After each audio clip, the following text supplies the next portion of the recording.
আগামী নির্বাচন ও বাংলাদেশকে নিয়ে গভীর ষড়যন্ত্র চলছে বলে মন্তব্য করে জামায়াতে ইসলামীর নায়েবে আমির ও সাবেক সংসদ সদস্য ডক্টর সৈয়দ আব্দুল্লাহ মোহাম্মদ তাহের বলেছেন, একটি দল সংস্কার চাচ্ছে না, তারা পুরনো বস্তাপচা নিয়মে নির্বাচন করতে পায়তারা করছে।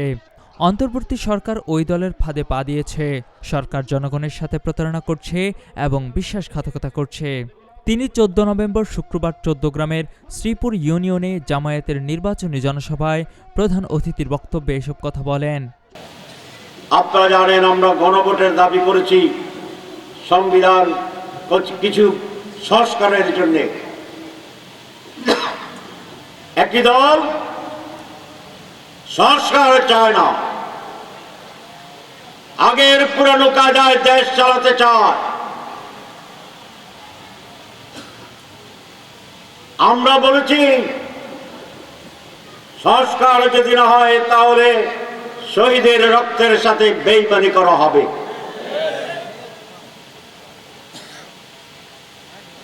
এবং সেই জন্য আমরা গণভোটের কথা বলেছি। গণভোট সরকার বলেছে, কিন্তু পেস লাগাই দিছে।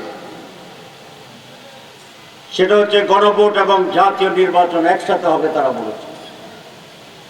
আসলে দুটো এক জিনিস নয়। জাতীয় নির্বাচন হচ্ছে রাষ্ট্র এবং দেশ পরিচালনার জন্য মানুষ কাকে ম্যান্ডেট দিবে তার একটি নির্বাচন। আর গণভোট হচ্ছে আমরা যে সংস্কারের প্রস্তাব করেছি সেই সংস্কারগুলো গৃহীত হবে কি হবে না তার একটি গণম্যান্ডেট। দুর্নীতিবাজদের এদেশের মানুষ আর ভোট দিতে চায় না মন্তব্য করে ডাক্তার তাহের আরও বলেন, দুর্নীতিকে না বলুন, দখলবাজদের না বলুন, টেন্ডারবাজদেরকে না বলুন। এ সকল দখলের চিত্র অবসান হবে আগামী নির্বাচনে।